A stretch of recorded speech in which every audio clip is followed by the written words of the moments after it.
창세기 37장 18절부터 24절 말씀입니다. 읽겠습니다. 요셉이 그들에게 가까이 오기 전에 그들이 요셉을 멀리서 보고 죽이기를 꾀하며 서로 이르되 꿈꾸는 자가 오는도다. 자, 그를 죽여 한 구덩이에 던지고 우리가 말하기를 악한 짐승이 그를 잡아 먹었다 하자. 그의 꿈이 어떻게 되는지를 우리가 볼 것이니라 하는지라. 르우벤이 듣고 요셉을 그들의 손에서 구원하려 하여 이르되 우리가 그의 생명은 해치지 말자. 르우벤이 또 그들에게 이르되 피를 흘리지 말라. 그를 광야 그 구덩이에 던지고 손을 그에게 대지 말라 하니 이는 그가 요셉을 그들의 손에서 구출하여 그의 아버지에게로 돌려보내려 함이었더라. 요셉이 형들에게 이르매 그의 형들이 요셉의 옷 곧 그가 입은 채색옷을 벗기고 그를 잡아 구덩이에 던지니 그 구덩이는 빈 것이라. 그 속에 물이 없었더라. 자, 요셉이 그래서 도단 형들이 있는 곳에 이제 가까이 하는데 형들은 그가 갖고 오기 전에 멀리서 오는 것을 봤어요. 그럴 때 이 형들이 이 음모를 꾸민 겁니다. 죽이기를 아주 음모를 한 거예요. 그래서 뭐라고 얘기합니까? 저기 꿈꾸는 자가 온다. 그러면 제가 그런 꿈을 얘기했는데 우리가 저를 갖다 죽여가지고 구덩이에다 던져가지고 그런 다음에 이 약한 짐승이 그를 잡아먹었다. 그렇게 해보자. 그러면 그 꿈이 어떻게 되는지, 그 이루어지겠느냐. 그렇기 때문에 우리가 그걸 죽여보자. 요셉을 미워하고 아버지가 그를 편애함으로 그걸 미워하고 그의 모든 행동이 다 미우니까 같은 형제인데 그걸 죽이려고 한다는 참 이거 놀라운 사건입니다. 이럴 때 그 큰아들 된 르우벤이 딱 나타납니다. 그 큰아들 르우벤이 나와서 하는 얘기가 야, 그걸 죽이지 말라. 그건 죽이지 말고 그 생명을 해치지 말자. 그 대신 그러지 말고 그를 이 광야에 보면 이제 구덩이들이 있습니다. 그 구덩이에 던져놓고 우리가 손 대지 말자. 그냥 그 구덩이는 어떤 구덩이냐면 위는 입구는 좀 좁고 그 아래는 넓은 그런 구덩이입니다. 그래서 거기서는 구덩이에 빠지면은 자기 혼자서 올라올 수가 없어요. 왜냐하면 이 위는 좁고 밑에는 넓기 때문에 그 안에서 누가 바깥에서 도와주지 않으면 나올 수가 없는 그런 구조고 또 구덩이에 물이 있고 뭐 있으면은 거기서 그냥 죽게 되는 거죠. 근데 이것은 보니까 이 구덩이에 이제 물이 없었던 거예요. 그리고 그가 이렇게 얘기를 한 이유는 뭐냐면 그가 이 요셉 얘를 구출해 가지고 아버지한테 돌려보내려 함이었다 이렇게 돼 있어요. 그러면 르우벤은 왜 이런 생각을 했을까? 르우벤은 여러분이 아시는 것처럼 그 첫 번째 아들, 원래 장자꼴이 계획에 있는 겁니다. 그런데 얘의 가장 큰 잘못한 것이 뭡니까? 그 아버지의 아내 중에 하나인 그 종이었던 그러니까 실반가 비란가 좀 헷갈렸는데 그 여종 그 자기 아버지의 아내와 같이 잤잖아요. 불륜을 저질렀어요. 그 들킨 거야. 그래가지고 아버지로부터 완전히 신임을 잃었어요. 근데 이제 이런 일이 벌어지니까 이거를 좀 어떻게 회복할까 해가지고 이렇게 한 것으로 보여집니다. 그래서 여기서도 이는 그를 그들의 손에서 구출하여 아버지에게 돌려보내려 하고 그렇다고 이제 구덩이 집어넣자 이렇게 얘기했다는 거예요. 자, 이런 일이 벌어졌는데 그 다음에 어떻게 됐을까요? 이제 그 구덩이에 이제 들어간 거죠. 집어넣어 버렸어요. 죽이지는 않고 그냥 채색 옷을 벗겨버리고 그 안에 집어넣어 버리고 안에서는 많이 뭐 난리 쳤겠죠. 근데 25절부터 28절에 보면 이런 내용이 나옵니다. 25절부터 28절입니다.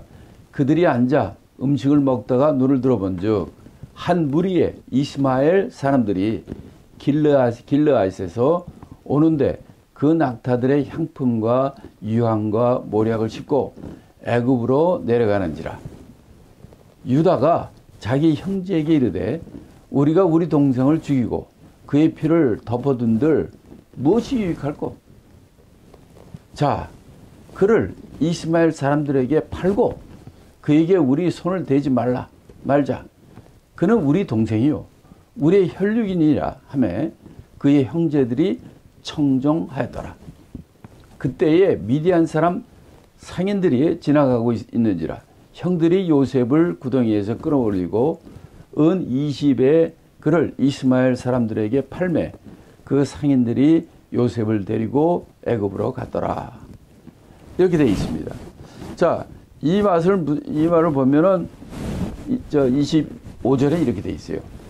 그들이 앉아 음식을 먹다가 본즉 이게 음식을 먹었다는 거예요. 자, 이때가 어느 때입니까? 자기 막내 아니 11번째 동생인 요셉은 구덩이에 다행히 그 구덩이에 이제 물이 없는 구덩이였대요. 거기에 빠져가지고 쌩쌩 굶고 있는데 이 형들은 자, 그 옆에서 앉아가지고 음식을 먹고 있다는 거예요. 너무나 대조되지 않습니까? 이럴 때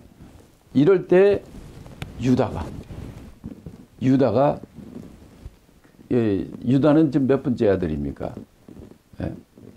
여러분이 잘 아시는 것처럼 루벤 첫째고 둘째가 시므온, 셋째가 레위, 넷째가 유다. 네 번째 아들이에요.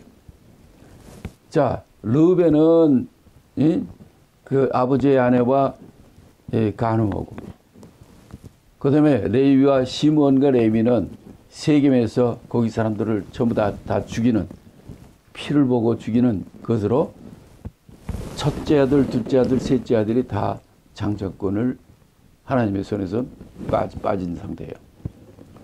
그런데 이제 그 다음이 이제 유다인데 결과적으로 어떻게 됐습니까? 아브라함과 이삭과 야곱 그 다음에는 그의 바로 하나님의 장자권이 유다한테 건너갑니다. 그래서 그의 후손으로 예수 그리스도가 오게 되는 건데 이때 이 유다가 이 얘기를 하는 거예요. 이 얘기를 했는데 자 루벤도 이 얘기했죠. 우리 애들 이걸 피를 흘리지 말고 죽이지 말자 이런 얘기를 했고 그런데 유다도 이 말을 했단 말이에요. 그럼 뭐가 다른가 이렇게 보니까 루벤이 얘기했을 때는 전부 그들의 반응이나 태도는 말하지 않았어요. 그런데 유다가 말했을 때는 27절에 보면 뭐라고 되어 있냐면 그의 형제들이 청정하였더라. 27절에 얘기하고 있습니다. 그러니까 형제들 가운데서도 루벤은 인정을 못 받은 거예요. 그러나 유다가 이런 말을 하니까 유다 말대로 죽이지 말고 손대지 말라 이렇게 얘기하니까 그 형제들이 다 지나가게 됐고 그래서 그때 이 사람들의 팔고 손대지 말라 하니까 이 유다의 말을 듣고 그들이 그럼 파는 게 죽이지 말고 죽게 하는 걸 팔아가지고 또 딴 데로 팔아버리면 되니까 그래가지고 형제들이 이제 의기투합을 해가지고 그를 보냈다는 거죠. 구덩이에서 끄집어내가지고 그를 이스마엘 사람들에게 팔아가지고 그 상인들이 요셉을 데리고 애굽으로 갔다. 이렇게 나옵니다. 자, 여기 보는데 이제 두 가지 사람들이 나와요. 그 앞에 보면 이스마엘 사람들이 좀 지나간다고 그랬고, 그 다음에 또 28절은 미디안 사람 상인들이 지나갈 때 그들이 그 구덩이에서 끌어올렸고 28절에는 그를 이스마엘 사람에게 팔매 이렇게 돼 있어요. 그러니까 이거에 미디안 사람과 이스마엘은 아브라함의 그 첫 번째 아들 이스마엘이잖아요. 장사꾼은 없지만 그 이스마엘 사람인 건 맞고, 그런데 미디안 사람은 또 뭔가? 물론 다 이방인이죠. 그러나 이제 이들이 같이 연합으로 같이 해가지고 장사 상단을 만들어가지고 하는 거고, 여기서도 보면은 그들이 파는 향품이, 그러니까 파는 상품들이 어떤 거였냐면 낙타에다 이제 싣고 다니는데 향품과 유향과 몰약. 야, 이거 뭐 생각나는 거 있죠? 예수님이 했을 때 동방박사 가지고 온 3가지. 향품과 유향과 몰약. 아, 황금이구나, 그건. 자, 이런 것들이 그 당시에 보면은, 이렇게 상품성이 많은, 아주 고급하고 고급지고 상품성이 많고 유익이 많은, 수익이 많은 그런 것을 그 당시에 이렇게 팔러 다니는, 실크로드 통해서 팔러 다니는 것을 우리가 알 수 있어요. 지금으로 말하면 바벨론 지역에서부터 시작을 해가지고, 아니면 저 앞에 인도라든지 이렇게 해가지고 애굽까지 이 가는 사람들이 있다는 거예요. 장사꾼들이. 그래서 그 장사꾼을 만나가지고, 장사꾼을 만나가지고 지금 그를 파는 거죠. 얼마에 팔았다고 그랬습니까? 은 20에 팔았다고 그랬어요. 자, 은 20이라는 건 뭐냐면, 원래 한 사람의 몸값, 이 종으로 팔릴 때 한 사람의 몸값이 은 30입니다. 근데 왜 얘는 은 20이었나? 얘는 17살이에요. 청소년이에요. 그래서 좀 어린애이기 때문에 은 20에 그렇게 판다고 그러더라고요. 그러니까 성인이었을 때는 은 30이에요. 근데 여기서는 얘는 이제 17살 때이기 때문에 은 20에 그렇게 팔리게 됐고, 그래서 그가 애굽으로 가게 된 겁니다. 만약에 이때 그 지나가는 사람이 애굽에서 바벨론이나 애굽에서 인도로 가는 그런 사람이었다면 어떻게 됐을까? 애굽 총리가 되지 못하고 바로 하나님의 그 계획대로 이루어지는 그 일에 쓰이지 못하는 거죠. 근데 그때도 이 모든 것이 하나님의 계획에 맞춰서 이렇게 되는 것을 우리가 볼 수가 있어요. 그러나 이것을 당하는 사람은 이제 죽음과 삶과 죽음의 경계에서 저들에 의해서 그냥 언제라든지 죽을 수도 있고, 정말 그 절대절명의 그런 순간이었지만, 하나님의 각도에서 보면은 이거는 하나님의 축복의 통로, 축복의 길이었다는 것을 우리가 이걸 통해서 알 수 있습니다. 그러나 이제 당사자 요셉의 경우는, 야, 그렇게 집안에서 채색 옷만 입고 아버지의 사랑받고 그렇게 아주 그냥 최고로 살던 애가 형제들의 시기 질투 모함으로 이렇게 되고, 이제는 종으로 애굽으로 팔려가게 되는 그의 마음은 어땠을까요? 우리도 이 땅에 살 때 많은 어려움과 고난과 이런 모욕을 당하고 이런 일이 많이 있을 텐데, 진정으로 하나님의 사랑하는 자라면 이런 일이 있을 때에도 우리가 실망하거나 하나님을 원망하거나 또 의심하거나 하는 자가 되지 마시고, 정말 하나님의 살아계심과 하나님이 여러분을 사랑하심과 하나님이 여러분을 정말 좋은 곳으로 이끄시는 분인 것을 믿고, 그런 상황 가운데서도 끝까지 요셉처럼 그런 우리 뒤에 되어지는 일을 보면은 끝까지 하나님을 신뢰했어요. 우리가 어떤 어려움이 온다 할지라도 끝까지 하나님을 신뢰하는 저와 여러분이 되시기를 예수님으로 축원합니다. 자, 그러면 29절부터 32절까지 또 읽고 말씀을 보겠습니다. 29절로 32절까지 루벤이 돌아와 구덩이에 이르러 본즉 거기 요셉이 없는지라 옷을 찢고 아우들에게로 되돌아와서 이르되 아이가 없도다. 나는 어디로 갈까? 그들이 요셉의 옷을 가져다가 숫 염소를 죽여 그 옷에 피를 적시고 그의 채색 옷을 보내어 그의 아버지에게로 가지고 와서 이르기를 우리가 이것을 발견하였으니 아버지 아들의 옷인가 보소서 하매. 자, 여기까지입니다. 자, 여기에 벼랑간 또 루벤이 등장합니다. 자, 그 전에 지금 좀 요셉이 애굽으로 좀 종으로 팔려서 갔잖아요. 그 후에 루벤이 돌아온 거예요. 돌아와가지고 뭐라고 얘기하냐면 요셉이 없으니까 옷을 찢고 또 아이가 없다. 나는 어디로 갈까? 이렇게 하소연하고 애통해하는 것을 봅니다. 자, 여기서 우리가 좀 짚어봐야 될 것은 여기에 좀 요셉을 살리고자 했던 자가 루벤이고 유다였어요. 근데 루벤이 얘기했을 때 그에 대한 반응은 별로였어요. 그리고 좀 루벤이 없는 상황에서 유다가 이걸 죽이지 말고 팔자 해가지고 그 아들 팔았잖아요. 그런데 루벤이 그 당시에 없었단 말이에요.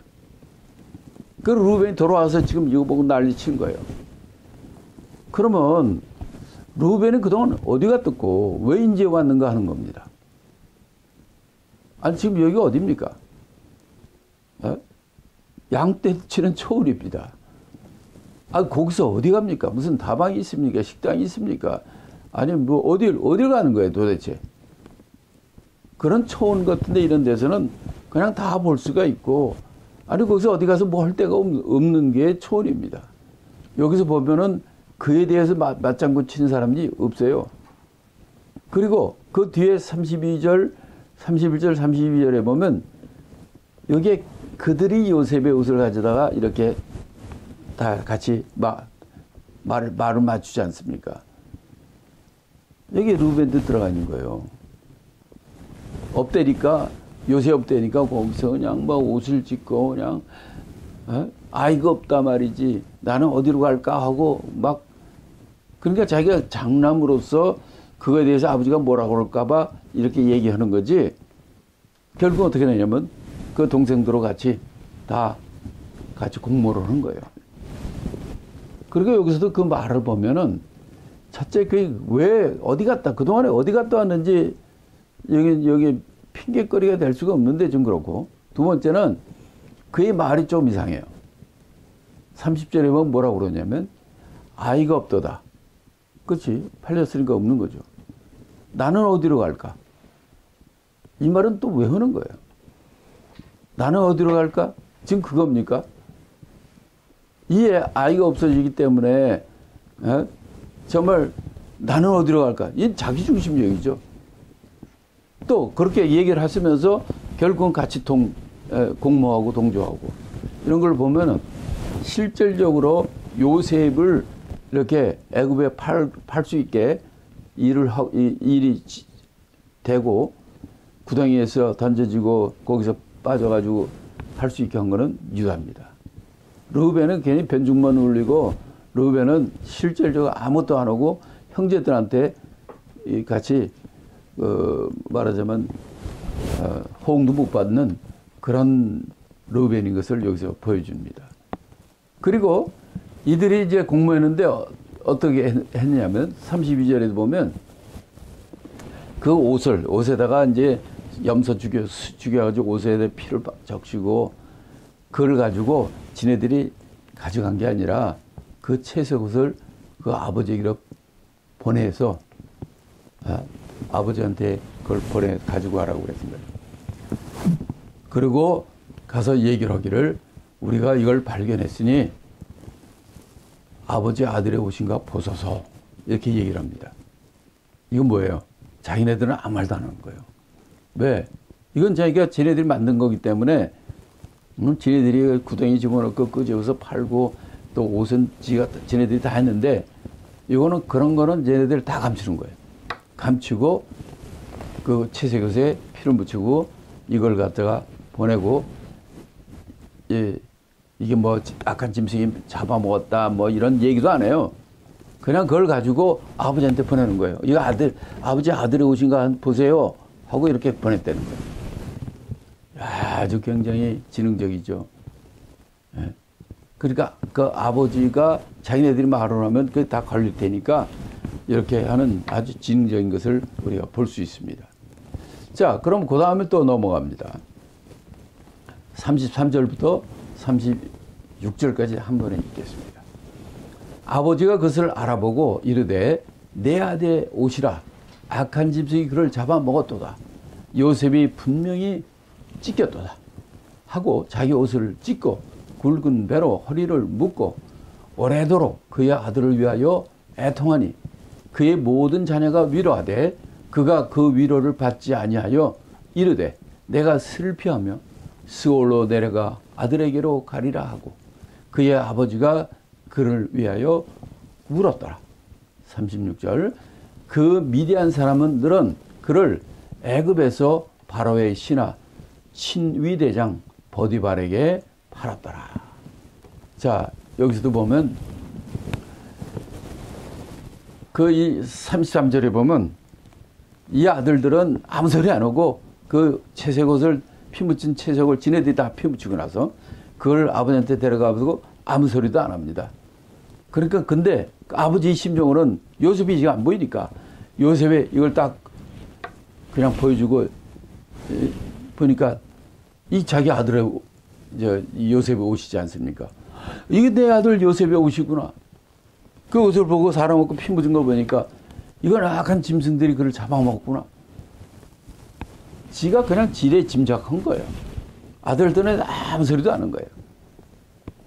그걸 보고 야곱은 자기 아들이 준 것으로 알았고 그것을 가지고 자기 옷을 찢고 굵은 배로 허리를 묶고 오랫동안 그 아들 때문에 애통해하는 그 아버지 야곱의 그 편애를 우리가 볼 수가 있는 거죠. 그래가지고 그 아들을 위해서 울고 그렇게 지냈다는 얘기입니다. 자, 이걸 보면 이런 생각이 들어요. 이 야곱이 그 아버지 이삭 할 때 어떻게 했습니까?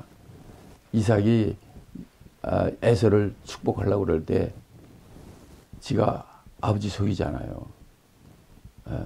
그렇게 해가지고 그 장꼴을 받게 됐고 그 일로 말미암아 그는 헤브론에서 하란까지 가게 되고 그 하란에서 20년 동안 있게 되지 않습니까? 근데 지금 또 이게 지금 이 일이 시작된 게 요셉이 없어진 게 17살 때입니다. 요셉이 총리가 된 게 몇 살 때입니까? 30살 때예요. 총리 됐을 때 어떤 일이 벌어졌습니까? 7년 동안 흉년이 왔어요. 그래서 8년째 그때 기근 때문에 애들이 자기 형들이 왔지 않습니까? 그렇게 되면 17살부터 30살에서 7년 하면 37세, 17살에서 37세면 20년이에요. 자기가 아버지를 속이고 그렇게 해가지고 20년 동안 집을 떠나가지고 하란에서 지내다가 돌아갔잖아요. 그리고 자식들을 다 데리고 12명이나 되는 자식들을 데리고 와서 여기서 잘 살다가 지 아들, 지가 제일 사랑하는 요셉이 17살 때 이 아들이 죽은 거로 자기는 알잖아요.